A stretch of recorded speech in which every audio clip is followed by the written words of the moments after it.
हृदयात प्रीत बहरली भाग 3 मराठी कथा प्रवास प्रीतीचा। उद्यापासून भारतात आले की सगळं डेली रुटीन सुरू होणार होतं। कबीर त्याच्या ऑफिसमध्ये बिझी होणार होता आणि जान्हवीला पण ऑफिस जॉईन करायचं होतं। शिवाय गंगा आजीला भेटायचं होतं, अजून बरंच काही करायचं होतं। पण सध्या तरी ते दोघे पण हे सगळं विसरून एकमेकांमध्ये हरवले होते। पुढे मला आपले हे दिवस खूप आठवतील, जान्हवी एरोप्लेनमध्ये कबीरला म्हणत होती। If you wish we will stay here for some more days. Kabir तिला एकाच हाताने मिठी मारत म्हणाला आणि त्याच्या बोलण्याने ती गडबडली। नाही नको, आता मला घरी जायचं आहे, ती पटकन बोलून गेली आणि कबीर हसायला लागला। फाईन, नो, तुला मॉम आणि आजीला भेटायचं आहे, but I promise we will go for honeymoon after every 6 months। Kabir डोळे मिचकावत म्हणाला। तसंच जान्हवीने लाजून मान त्याच्या छातीत लपवली। त्याने तिच्या डोक्यावर किस करत तिला हाक मारली। तिने तशीच त्याच्या मिठीत हुंकार दिला। घरी गेल्यावर मी बिझी राहीन, आय डोंट नो मी तुला कितपत वेळ देऊ शकेन, but I will try for that. तो तिच्या केसातून हात फिरवत म्हणाला। इट्स ओके, मी पण घरी गेल्यावर थोडी बिझी होणार आहे। आता आजी येणार तर मॉम आणि त्यांच्यासोबत वेळ स्पेंड करायचा आहे आणि मला ऑफिस पण जॉईन करायचं आहे। जान्हवी त्यांच्यापासून दूर होत म्हणाली। कबीर, आजी कधी येणार आहेत? म्हणजे तुम्ही कोणाला पाठवलं आहे त्यांना आणायला? जान्हवी, माझ्या काही लोकांना पाठवलं आहे, उद्या येतील ते, कबीर म्हणाला। जान्हवी आता मनातच कल्याणी आणि आजी भेटल्यावर त्यांना किती आनंद होईल ते इमॅजिन करू लागली। दुसऱ्या दिवशी ते घरी पोचले। आल्या कल्याणी आणि अभि जान्हवीच्या गळ्यात पडले। खूप प्रवास केल्यामुळे जान्हवी थकलेली होती। ती रूममध्ये जाताच बेडवर पडली। कबीर, तुम्ही रेस्ट नाही का करणार? तिने पडल्या कबीरकडे पाहून विचारलं, कारण तो फ्रेश होऊन तयारी करत होता। No sweet, I have to go to the office now, there is a lot of work spending. तो हातात घड्याळ घालत म्हणाला। ओके, तिने डोळे मिटून सुस्कारा सोडला। त्याने घड्याळ घातला आणि तिच्या शेजारी येऊन बसला। Take a rest, I will come soon, तो तिच्या केसातून हात फिरवत म्हणाला। तिने हुंकारा भरला। आय एम गोईंग टू शब्दावर तो जोर देत म्हणाला। तिने डोळे उघडून स्मित केलं। त्याने भुवया वर करून तिच्याकडे पाहिलं। तिला त्याला काय म्हणायचं आहे ते कळलं नाही काय। तिने न समजून विचारलं, आय वॉन्ट अ किस, तो म्हणाला आणि आता मात्र तिचे गाल झरझर गुलाबी झाले। हो, म्हणजे ती गडबडली होती। तशीच ती उठून बसणार तोच त्याने तिच्या कमरेत हात घालून तिला मिठीत घेतलं आणि तिला काही कळायच्या आत त्याने तिच्या ओठांवर ओठ टेकवले। क्षणात तिला आकाशात उंच झेप घेतल्या असल्याची फिलिंग आली अन पोटात गुदगुल्या जाणवू लागल्या। त्याने एक डीप किस घेऊन तिला खाली झोपवले आणि हसतच बाहेर पडला। तो जाताच तिने हसून चेहरा उशीमध्ये लपवला। बराच वेळ रेस्ट केल्यावर ती उठली। आता तिला अभिच्या कॉलेजमध्ये जाऊन यायचं होतं। गेल्या 2-3 महिन्यात तीच त्याच्याकडे दुर्लक्ष झालेलं, म्हणून आता तिला त्याचं कॉलेज, त्याची प्रोग्रेस बघायची ओढ लागलेली। मागच्याच महिन्यात कबीरने त्याला तिथल्याच चांगल्या कॉलेजमध्ये घातलं होतं। त्याच्या वयाच्या मानाने तो आता ग्रॅज्युएशनला पाहिजे होता, पण तितकं जास्त नॉलेज त्याच्याकडे नव्हतं। त्यामुळे त्याला 11वी मध्ये ऍडमिशन करून दिलेलं। ती तयार होऊन दुपारच्या वेळी त्याच्या कॉलेजवर आली। तिला त्याला सरप्राईज द्यायचं होतं, म्हणून तिने त्याला कॉल पण केला नाही। तिने रिसेप्शनमध्ये माहिती काढली आणि ती त्याच्या क्लासरूमकडे गेली। बहुधा रिसेस झालेली, त्यामुळे मुलं मुली आसपास गप्पा मारताना दिसत होते। ती जाताना बरेच जण तिला वाकून बघत होते। आज तिने पातळ सुती एम्ब्रॉयडरी केलेली साडी घातली होती, त्यात ती आकर्षक वाटत होती। गळ्यात मंगळसूत्र लोंबत होतं, तरीही मुलं तिला बघत होते। ते सगळं बघून तिला तिच्या कॉलेजच्या दिवसाची आठवण झाली। खरं तर तेव्हा ती खूप जास्त साधी वागायची। तरीही बरीच मुलं तिला अशीच वळून वळून बघायची, पण या आणि त्या मुलात खूप फरक होता. तिचं कॉलेज एकदम साधं होतं, पण हे कॉलेज श्रीमंत मुलांचं कॉलेज होतं. तिने सगळ्यांकडे दुर्लक्ष केलं आणि ती इकडे तिकडे बघत जाऊ लागली. आता या सगळ्यात अभिला कुठे शोधायचं असा विचार करत ती त्याच्या क्लासरूम जवळ गेली. तिने बाहेरूनच आतमध्ये वाकून पाहिलं आणि आता तिचे डोळे थोडे विस्पारले, कारण क्लासरूम मध्ये अभि एका मुलीसोबत बेंचवर बसून गप्पा मारत होता. ती मुलगी जवळजवळ त्याच्याच वयाची दिसत होती. गोरीपान, सुंदर आणि थोडी हाय क्लास मुलगी वाटत होती. त्या क्लासमध्ये त्या दोघा व्यतिरिक्त आणखी 3-4 मुलं मुली पण होते, पण ते बाजूला गप्पा मारत होते. ती हळूच आतमध्ये जाणार, तोच यू बास्टर्ड आवाजासहित अचानक कोणाचा तरी तिला धक्का लागला. तिने गडबडून मागे वळून पाहिलं, तितक्यात तर 3 मुलं तिला क्रॉस करून क्लासरूम मध्ये गेली होती आणि आता त्यातल्या एका मुलाने अभिचा कॉलर पकडून त्याला उभं केलं होतं. जान्हवी ते बघून एकदम स्तब्ध झालेली. क्षणभर तिला सुचलंच नाही. How dare you. तो मुलगा रागात अभिचा कॉलर चुरगाळत होता. भाई वी आर जस्ट फ्रेंड. ती मुलगी त्या मुलाला ओरडली, पण त्याने तिच्याकडे दुर्लक्ष केलं आणि त्याने अभिला एक कानाखाली ठेवून दिली. आता मात्र जान्हवी भानावर आली. त्या मुलाने अभिला मारलेलं पाहून तिला प्रचंड राग आला.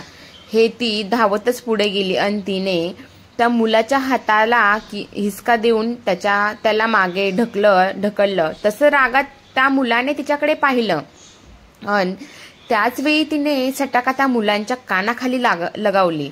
आता मात्र सगळे आश्चर्याने तिथं चाललेला तमाशा बघू लागले. काहींनी तर आश्चर्याने तोंडावर हात ठेवला होता. त्या मुलाने एक हात गालावर ठेवून त्याच रागात जान्हवीकडे पाहिलं. पण आता त्याची नजर शांत झाली. यू मिस, तू कोण आहेस? इथं काय करतेस? आणि तुझी हिंमत कशी झाली आमच्या मॅकला कानाखाली मारायची?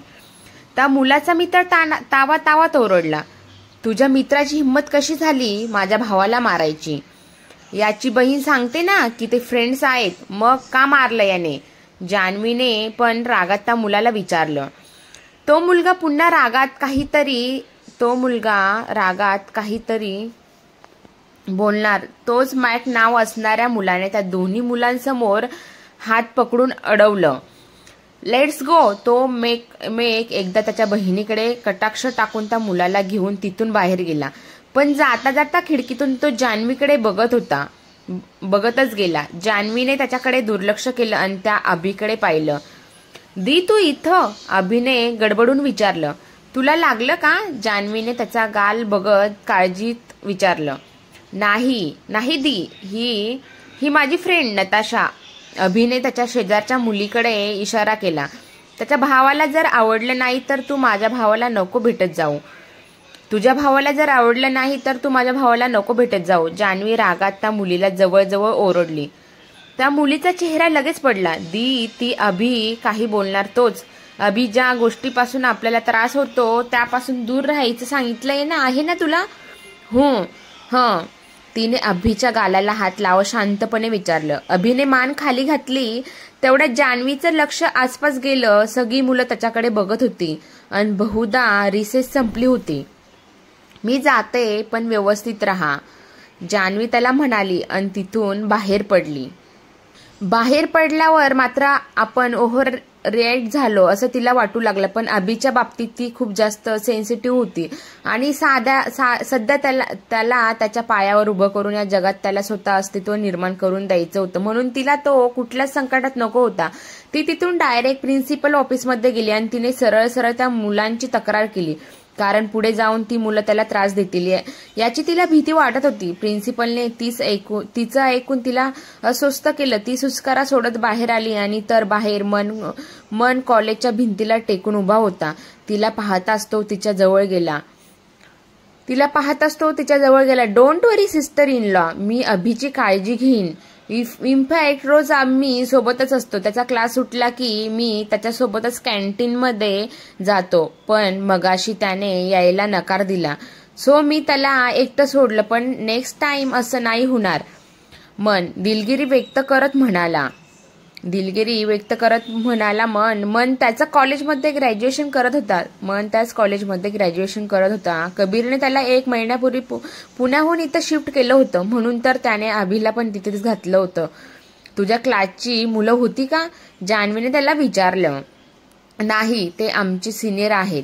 पण तुम्ही नका काळजी करू, ते नाही येणार पुन्हा. पण मन बोलता बोलता थांबला.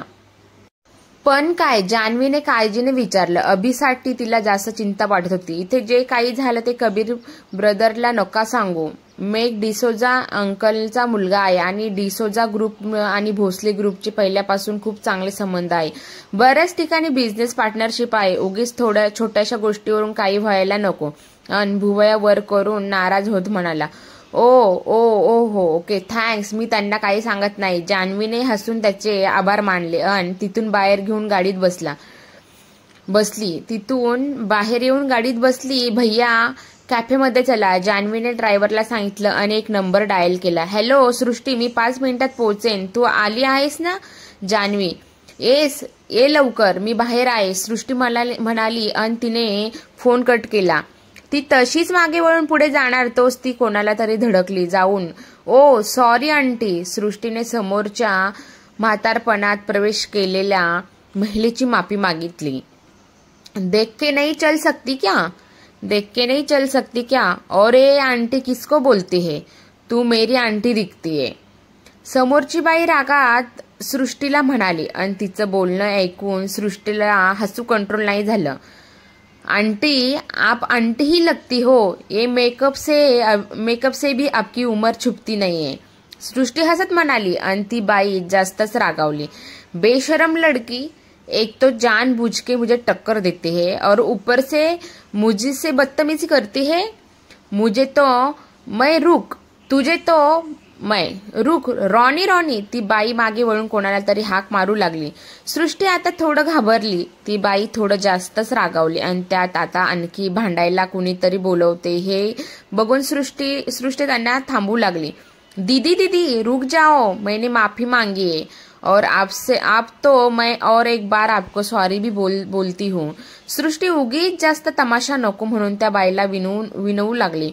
ठीक है, आइंदा से मुझे अपनी शक्ल मत दिखाना. और ये जो तुम दीदी बोली हो वो भी तुम मेरे मजाक उडाने के लिए बोली ना? त्या बाईने डोळे मोठे करून विचारलं. आता सृष्टी जास्तच वैतागले. यायला इला आता काय नावाने हाक मारू का? ती पुन्हा त्यांना सॉरी म्हणू लागली. आणि त्याच वेळी तिथून जवळच उभ्या गाडीच्या पाठी रॉनी उभा राहून त्या दोघींना बघत होता. यार, या दोघींना असं भेटायचं होतं का? चांगल्या पद्धतीने भेटू शकत नव्हता का? आणि त्यात मॉम मला का बोलवत होती? नशीब हाक मारायची बंद झाली, नाहीतर आजच माझी पोल उघडी पडली असती. रॉनी वैतागून त्या दोघींना बघत होता. अजूनही त्या कुत्रा मांजरांसारखे बांधत होता. रागात त्याने स्वतःच्याच गाडीला जोरात लाथ मारली आणि त्याच वेळी त्याला समोरून एक पॉश गाडी येताना दिसली. ओ गॉड, ही तर कबीरच्या कलेक्शन मधली गाडी आहे. म्हणजे आतमध्ये नक्कीच जान्हवी असेल आणि ही म्हैस जान्हवीला इथं भेटायला आली असणार. जान्हवी माझ्याबद्दल सांगणार तर नाही. मला काहीतरी वेगळं करावं लागेल. रॉनी मनातच विचार करत होता. तेवढ्यात रॉनी आवाजाने तो डचकला. समोर त्याची मॉम उभी होती. क्या कर रहे थे? कितनी बार पुकारा, कहाँ मर गए थे? चलो अभी, मुझे घर छोड़ो. कमीनी लड़की ने पूरा मूड खराब कर दिया. अगली बार मिली तो इसको सबक जरूर सिखाऊंगी. त्याची मॉम रागात बडबड करत गाडीत बसली. रॉनीने एक सुस्कारा सोडत कॅफेकडे नजर टाकली. जान्हवी आणि सृष्टी हातात हात घालून आतमध्ये जात होता. थोडी चांगलीच भेट झाली असती तर बरं झालं असतं. रॉनी मनातच बोलत तोंड बारीक करून गाडीत बसला आणि गाडी स्टार्ट केली. रूम मधून बाहेर पडणाऱ्या अभिला जान्हवीने उगीच थांबवलं. हा दी अभि. ती त्याच्या जवळ गेली. अभि बाळा, आता कुठे सगळं ठीक होतंय? तू ठीक होतोय? नको त्या गोष्टीत अडकू नको. मला तुला मोठं झालेलं बघायचं आहे. जान्हवी त्याचा हात हातात घेत म्हणाली. डोंट वरी दीदी, काल नताशाच्या भावाने येऊन माझी माफी मागितली. त्याला त्याच्या फ्रेंडने चुकीचं सांगितलं होतं म्हणून तो भडकला होता. आणि नताशा खरंच चांगली मुलगी आहे. ती एकटीच माझ्याशी व्यवस्थित बोलते, अभि समजावत म्हणाला. सिस्टर इन लॉ, खरंच नताशा खूप चांगली आहे आणि हे दोघं फक्त फ्रेंड आहे. आता आम्ही निघू का? लेट होतोय. मनने मागून येऊन अभिच्या खांद्यावर हात ठेवत विचारलं. जान्हवीने जबरदस्ती स्मित केलं आणि तिथून बाहेर आली. नाही म्हणायला त्या मुलाने अभिची माफी मागितली हे ऐकून तिला जरा बरंच वाटलं. तरीही थोडी काळजी तरी लागली होती. ती तशीच किचनमध्ये आली तर कल्याणी सगळ्यांना काय काय बनवते ते सांगत होती. तिला पाहताच जान्हवीला आज गंगा आजी येणार हे आठवलं. पण त्या किती वाजता येणार तिला माहित नव्हतं. कबीर जायच्या अगोदर त्याच्याकडून माहिती घेऊन ती कल्याणीपासून लपून लगेच बेडरूम मध्ये गेली. पण तर कबीर वॉशरूम मध्ये होता. कबीर, तिने बाहेरूनच त्याला हाक मारली. आतून शॉवर बंद केल्याचा आवाज आला. व्हॉट? आतून त्याने विचारलं. व्हॉट? गंगा आजी किती वाजता येणार आहेत? मॉम साठी सरप्राईज आहे ना म्हणून विचारलं. ती come in, I will tell you. त्याचा आवाज आला आणि तिचे डोळे विस्फारले. या सनकीला कधी पण काय पण सुचतं. तिने लाजऱ्या चेहऱ्यावरचे केस मागे सारले. कबीर सांग ना, ती थोड्या लटक्या आवाजात म्हणाली. पण त्याचा काहीच रिप्लाय आला नाही. तिने आता दरवाजावर टकटक केलं. कबीर, तिने हाक मारली आणि त्याच वेळी दरवाजा उघडला गेला आणि अचानक त्याने तिला हात पकडून हातमध्ये ओढलं. कबीर, तिला काही कळायच्या आत त्याने तिला भिंतीवर दाबलं होतं आणि आता दोघांवर शॉवरची बरसात होत होती. तिने डोळ्यांची फडफड करत त्याच्याकडे पाहिलं. तो मुश्किलपणे तिला न्हाळत होता. त्याची ती नजर पाहून तिच्या पोटात गोळा आला.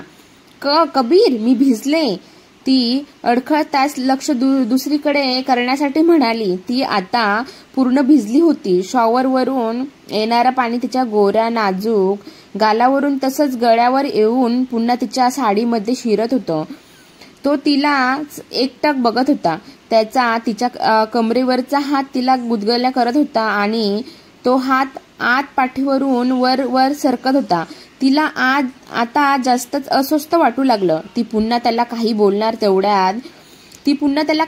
तेवढ्यात त्याने दुसरा हात तिच्या गालावर हात ठेवला आणि तिच्या डोळ्यात पाहिलं. तिच्यावर पडणारा पाणी गरम असून तिला आता हुडहुड भरत होती. तिचे श्वास जड झालेले. त्याने पुढे होऊन तिच्या कपाळावर ओठ टेकवले. तसे तिचे डोळे मिटून गेले. तो तसाच खाली आला आणि ती त्याच्या पर्शात न्हावून निघाली होती. तेवढ्यात तिला कोणीतरी हाका मारत असल्याचा भास झाला.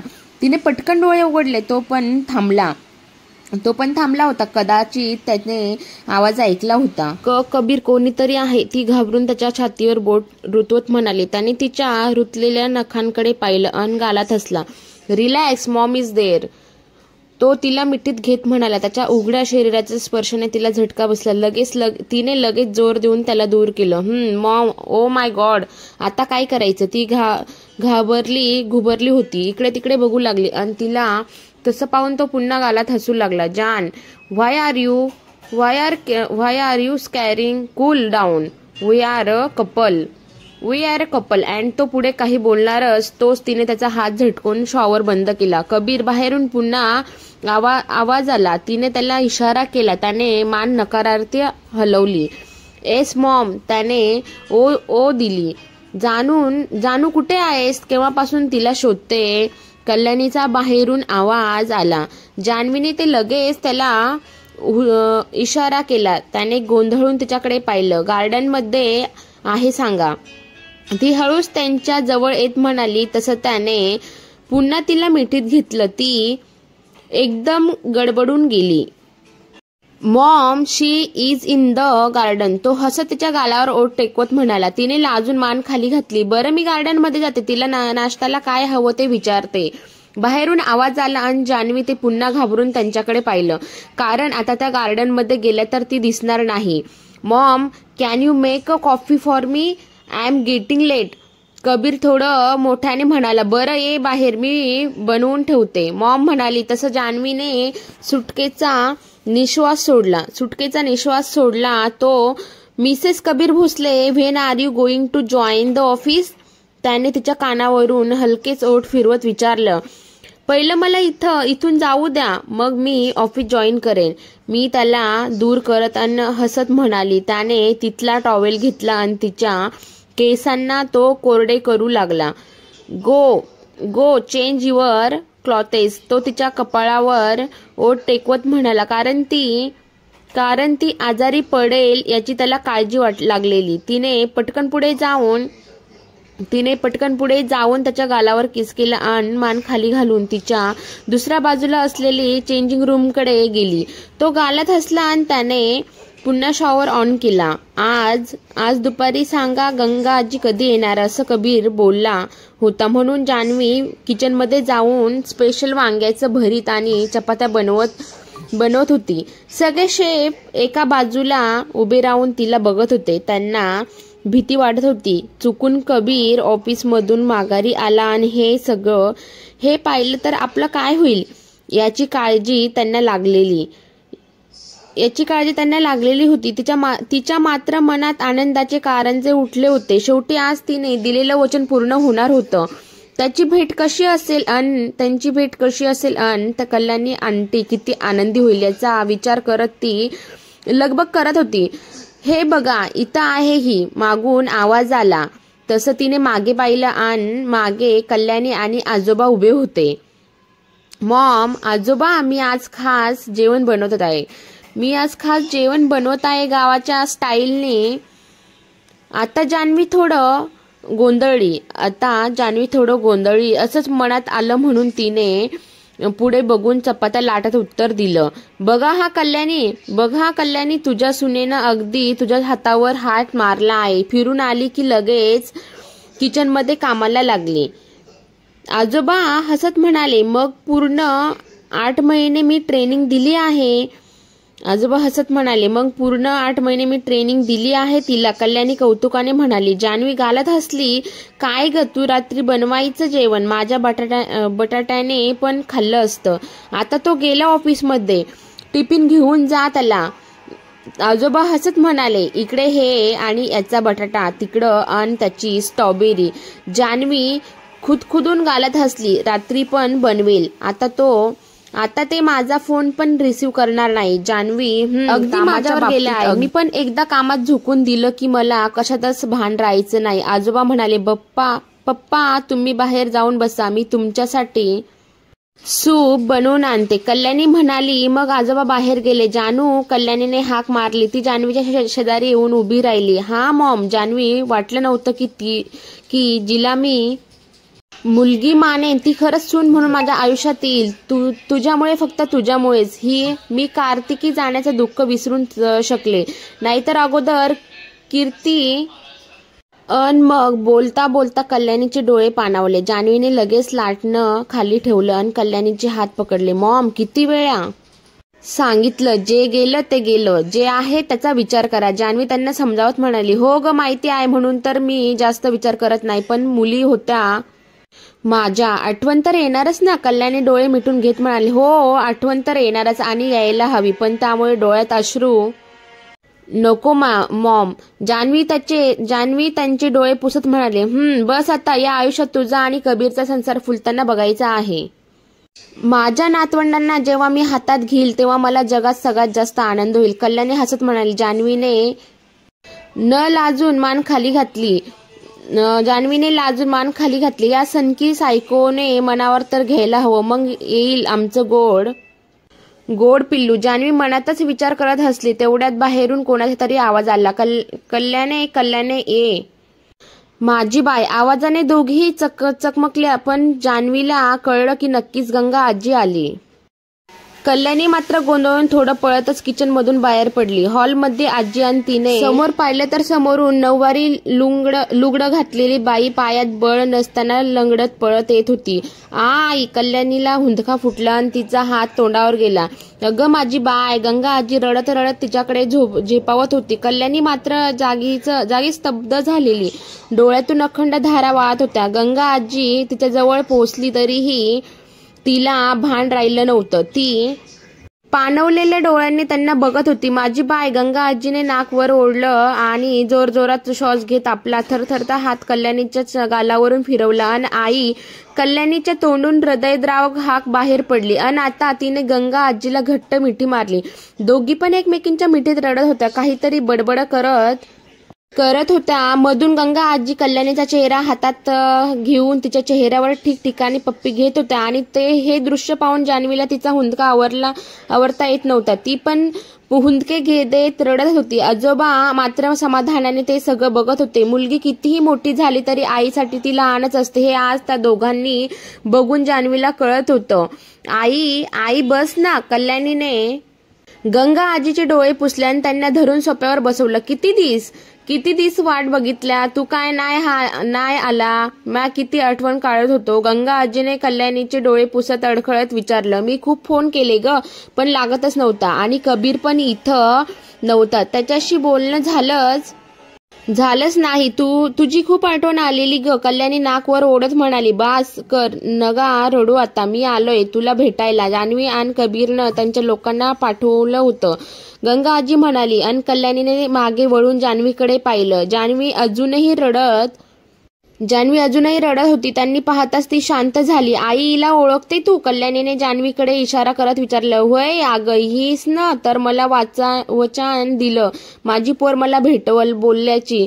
आज बघ वचन निभावलं. गंगा आजी कौतुकाने म्हणाली. अन कल्याणीने जान्हवीला जाऊन मिठी मारली. जान्हवी त्यांच्या मिठीने स्तब्ध झाली. तिला पण भरून आलं. जानू तुला माहिती आहे. तुला पाहून मला खात्री होते या जगात देवाने पाठवलेले एंजल आहे. कारण तू खरंच माझ्या आयुष्यातली ती एंजल आहेस. कल्याणी जान्हवीच्या कपाळावर किस करत म्हणाली. जान्हवी रडत खुदकन हसली. रडलात का. डोळे पुसून घ्या. कशी वाटली गंगा आजी आणि कल्याणीची भेट. नक्की कशी वाटली गंगा आजीची भेट आणि जान्हवीची आजी आणि कल्याणीची सांगा नक्की. हा पार्ट थोडा छोटा आहे तर जाणून घ्या समजून घ्या पण कमेंट्स करायला विसरू नका.